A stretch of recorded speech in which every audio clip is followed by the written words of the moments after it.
Good morning and welcome to today's mission status briefing. With us this morning are Gary Horlocker, the STS-134 lead flight director, just coming off his Orbit 1 shift, and Heather Hinkle, the principal investigator of STORM. And Gary, would you begin, please? Thank you. Well, it's really great to be back here, folks. As you know, the mission continues to go very, very well. Endeavour is performing nearly flawlessly, and the crew are doing incredibly well as well. So the crew's about 2 hours away from hatch closure as we sit here talking today. The goal of today, obviously, was to finish up all the internal work between the two vehicles. And I think Derek talked to you quite a bit yesterday about the maintenance on the station CEDRA, the carbon dioxide removal system. So the crew spent a good chunk of the day yesterday working on that. They're taking out one of the beds that we're going to bring home on the shuttle and then replace it with a new one and get it back installed and up and running. So things took a little bit longer than planned yesterday, so we finished that task up today, and everything is good there. We're also finishing up all the cargo transfer between both vehicles. Obviously, all the cargo we hauled up to give to station, we need to get on their side of the hatch, and then all the items that they need us to bring home need to get back on the shuttle before they close the hatches here shortly. We also completed the last of the oxygen transfer from the shuttle to the station today, and we also managed to reboost the stack, doing a shuttle reboost using shuttle propellant. We got them about 1.8 foot per second, which is just over another mile an hour, and that increased their altitude by just under about 0.6 nautical miles, so leave them a little bit higher than when we found them a week and a half ago. And then the crew's also wrapped up some of the EVA activities in the station airlock, getting it cleaned up and partially prepared for the spacewalk on the following mission, STS-135 here in a month or so.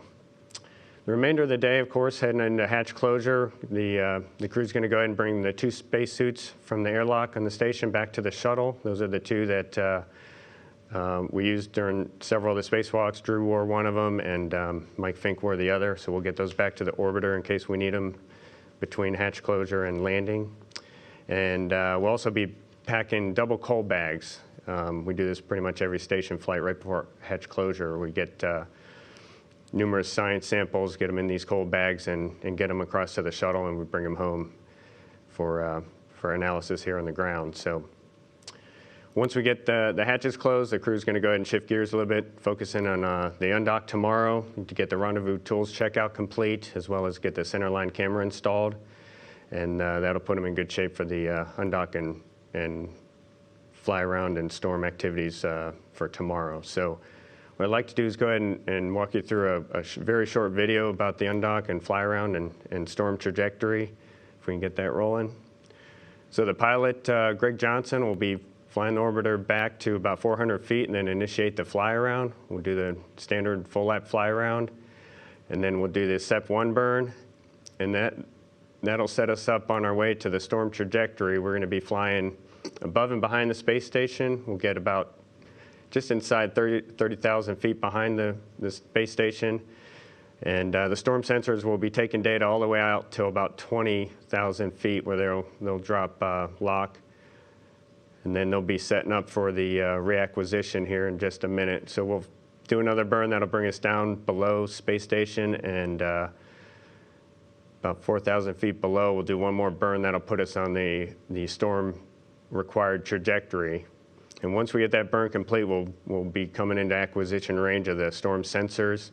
They'll start taking data all the way in. We'll do a burn that'll bring us up towards station. We'll stall out around 1,000 feet below it, and then slowly drift down and away and do a final SEP burn and keep tracking the station all the way out till the sensors drop lock once again.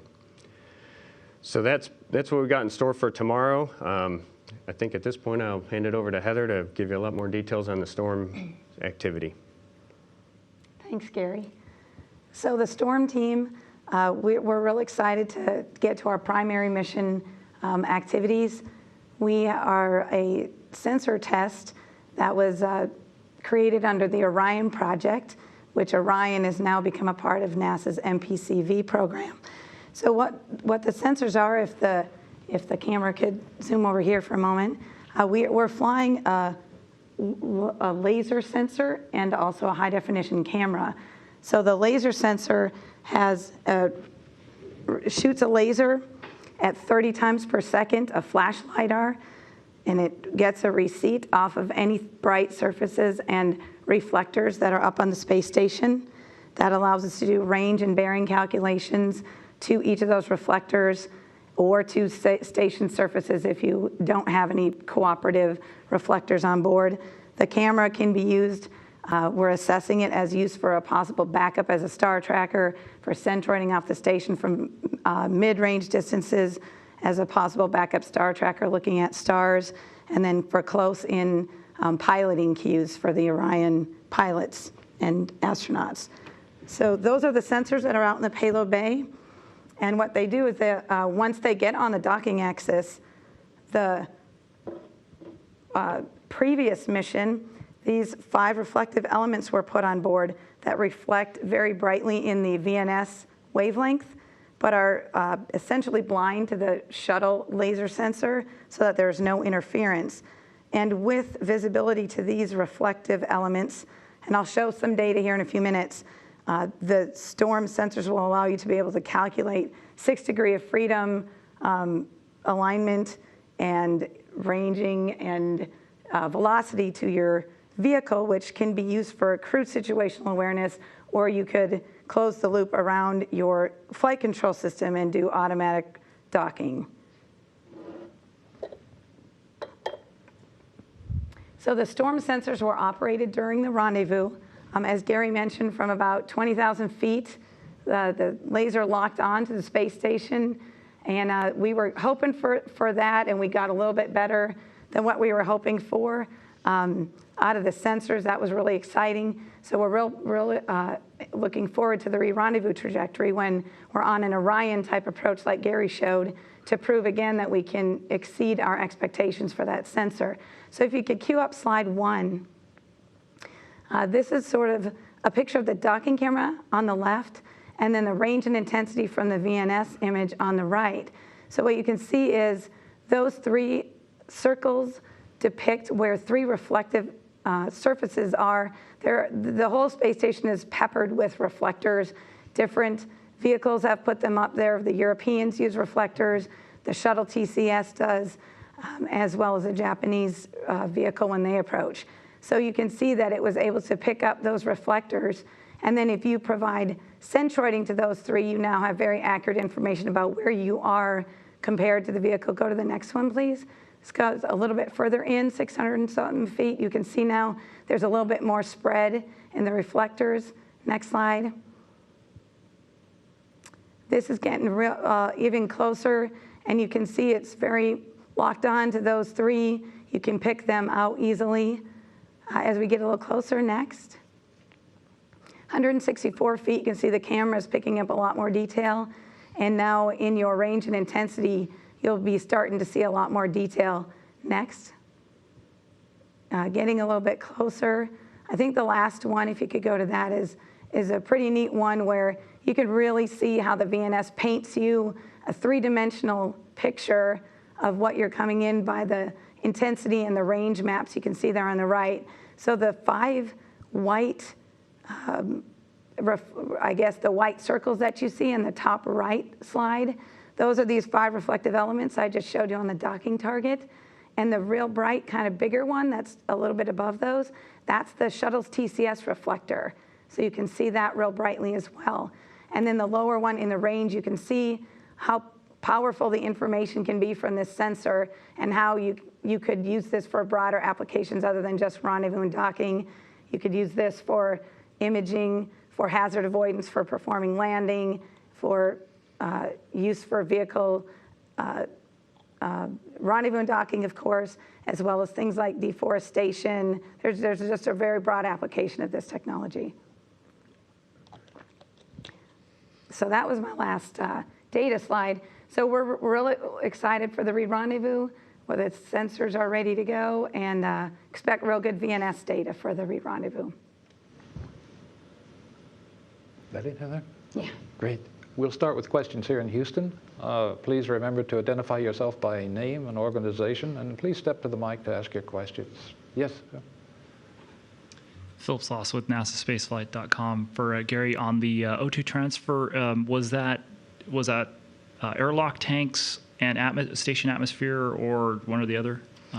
Yeah, what we wrapped up today was actually the internal atmosphere transfer. We took care of topped off the station tanks yesterday, and I got the numbers here if you want them. We transferred about 17 pounds into the station tanks, and they're all topped off. And so for the internal atmospheric transfer, we provided about 278 pounds of oxygen from the shuttle tanks to the station. So that's what we got accomplished here in the last week and a half.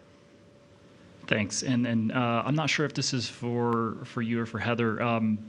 In the undocking timeline and the re-rendezvous timeline that the handout we got here, it talks about the station going to the DTO attitude after undock. Is that just a minor difference between the undocking attitude, the normal undocking attitude? Thanks. Yeah, it's actually just a couple degrees pitched down, and that allows the storm sensors to acquire the key reflective targets on the Russian side of the vehicle as we're coming from behind and below, so they can get their initial acquisition accomplished. And I don't know if you had any more details on that, Yeah, Heather, we weren't really needing that kind of a special attitude hold until the flight slipped into the time frame where the ATV was docked to the aft end, and it blocked off most of the reflectors that were back there.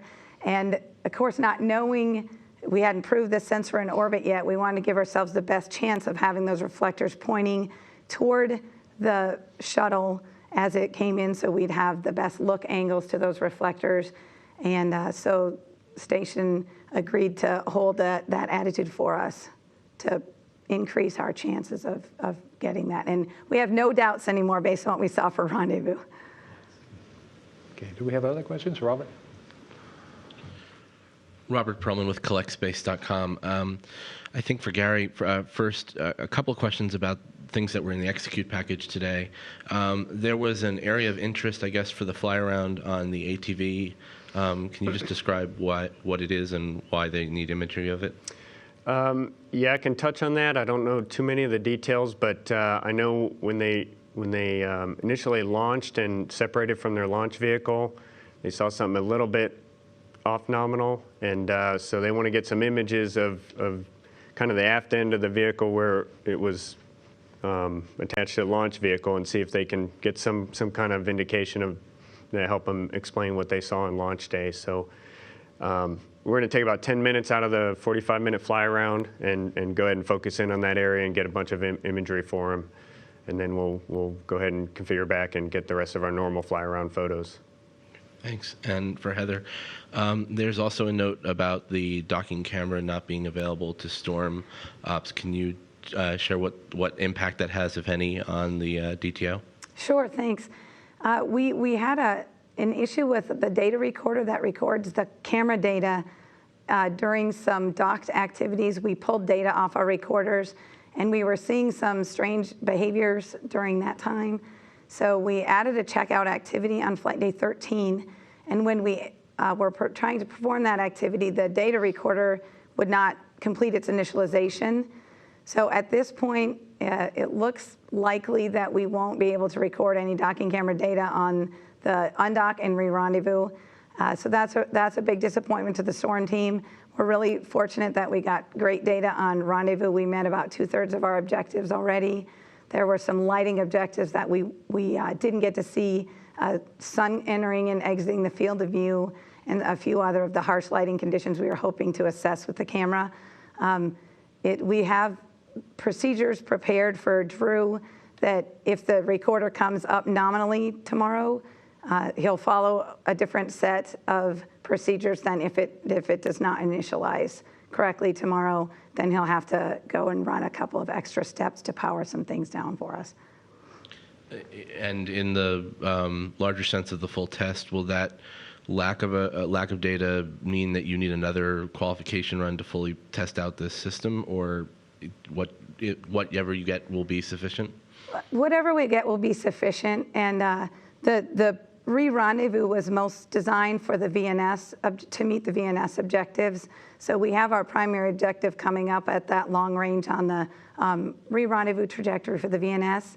And it was another opportunity to try to expand the range of lighting conditions that we would see on orbit. That's one of those real tricky things to simulate on the ground with cameras. As much as you try sun simulators, and there's that harshness of the orbital shadowing and lighting conditions. We got to see a lot of those types of things during rendezvous. We saw some good sun glints and some of those other things. We saw a sunset on the station that we got during rendezvous. So we were fortunate that we got as much as we did. And I think we feel we'll have been able to assess enough to feel that camera will be a good camera to use for Orion. And one last question for Gary. Do you have transfer totals? How much was moved cargo-wise between shuttle and station? I do not, but we can easily get those for you. Okay, Denise? Denise Chow at space.com. A question for Heather. For the storm sensors, other than the 5 reflectors that were put on the docking target from the last mission, is there anything else that would need to be added to the station for it to be used with the MPCV or Orion capsule? At this point, no. I think the fact that Storm has proven that the sensor can lock on as further than 5 kilometers out allows them to have the good relative navigation information they need to target their burns for prox ops and approaching the station for docking. So that was the biggest thing to prove out. There's no LiDAR sensors today that go anywhere near 5 kilometers. And so to have that proven out and to allow those models to go feed back into the MPCV project and to know that the surfaces are reflective enough as is at those ranges, that was a big thing to go and prove. And then a question for Gary. I was wondering if you could share some of your thoughts on Endeavour and docking for the final time. Thanks. Sure. So obviously, we've been focusing on this very long, very complex mission for a long time, and I think it's really going to hit home after Endeavour sitting on the runway there, hopefully in Florida in a couple days. She's really been a great ship. Like I said, almost performed flawlessly this flight. Really, the only couple little issues we saw were really nits, and just a real testament to the KSC team that prepares the vehicles that we go off and execute these missions with. So it's going to be sad to see her retire, but I can't think of a better mission for her to have her last flight with. So, any additional questions here in Houston? Seeing none, we'll move on to reporters on the phone bridge. Mark Carreau. Yes, thanks. Mark Carreau for Aviation Week. And I have 2 questions. The first one is for Gary Horlocker. I just wondered if the reboost was part of the preparations for the Soyuz 27S mission coming up in June, or some other reason.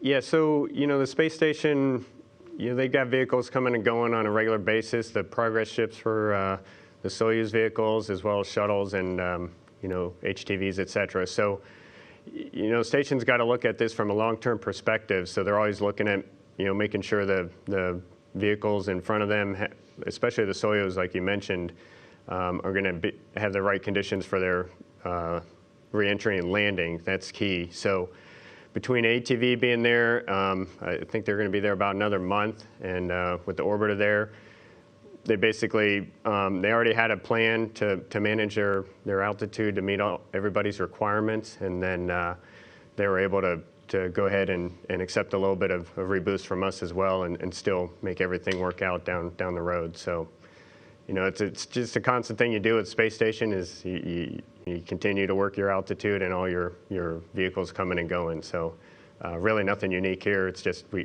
were able to provide a little bit of propellant and a little bit of help to them, and so it worked out really well. Okay, thank you. And I had a question for Heather Hinkle. I've heard that the storm sensors that are being tested could be part of the OSIRIS-REx mission. I think I said that right. That was announced last week, or the asteroid sample return mission. I just wondered if that was so, and if correct, how the sensors might be used? Well, again, thanks for the question. We actually received some emails from that group during this mission asking how's everything going. We're really looking forward to using a sensor. We've chosen the VNS as our prox-op sensor for this mission, and we'd really like to hear about how things went and share some data with you, or if you could share some data with us. And so we sort of said, everything's going great, and we love to meet with you, but you got to wait till after the mission. We're pretty busy with all the preparing for all this. But as you saw from the very last slide especially, if you would approach something that had no reflective elements on it for you, the VNS can paint you a complete three-dimensional picture of where you're going.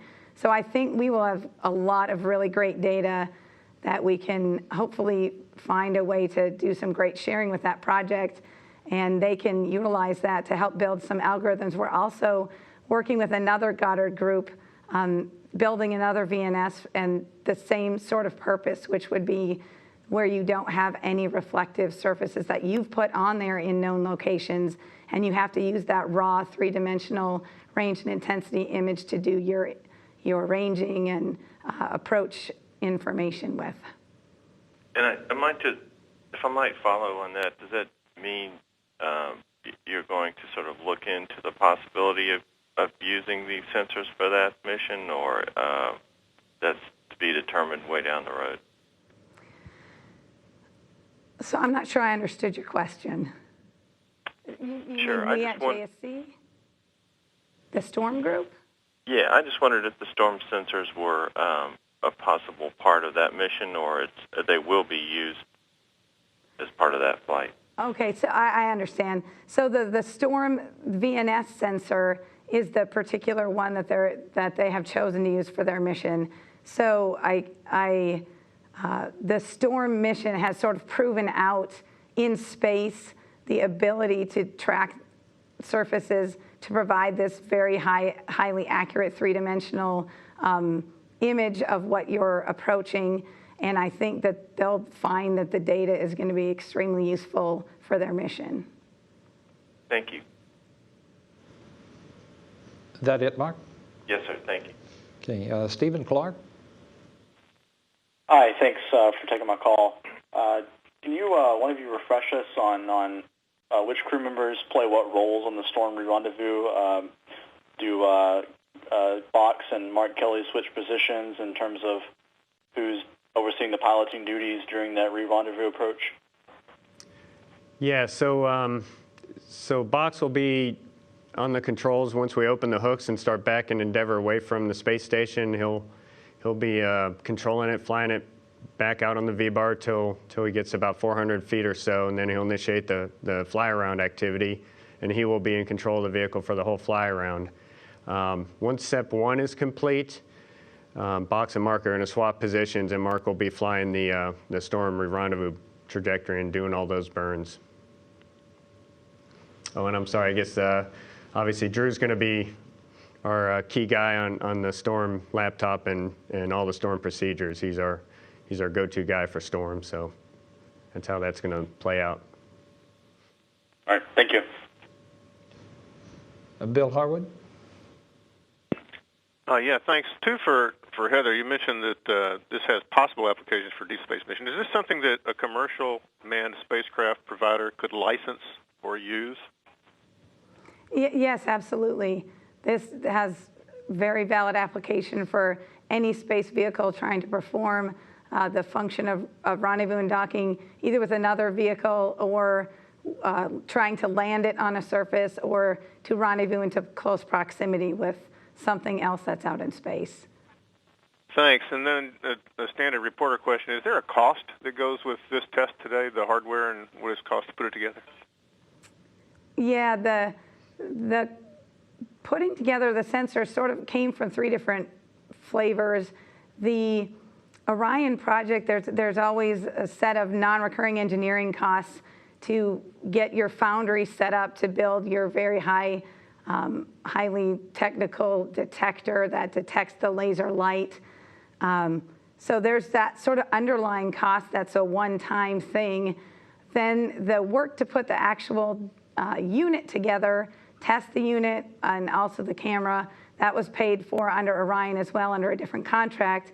And then Lockheed Martin actually purchased the VNS unit and is letting the government borrow it to fly on Storm. And then it will go back to their ground facility in Denver, where they'll recreate the about 200 feet in Storm trajectory from rendezvous and docking on the V-bar, and use that to update models and to practice their GNC algorithms. So it's sort of a conglomeration of costs. Well, no, I understand that. What number is there out there, however you want to characterize it? Let's see. It's in the order of tens of millions by the time you add in all the non-recurring engineering. The unit itself was less than $2 million, I believe, and then the cost to do all of the preparation of the unit, the qualification testing for environmentals, certifying it to fly on the shuttle, that was under $10 million. Okay, thanks. Okay, I believe we have no further questions. On the transfer question, we don't have a number from late today. Earlier in the crew day, it was about 82% complete, and we expect some fresher numbers in a tag up a little bit later today. That will conclude today's briefing.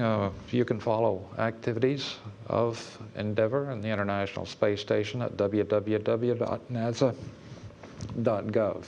Thank you for coming.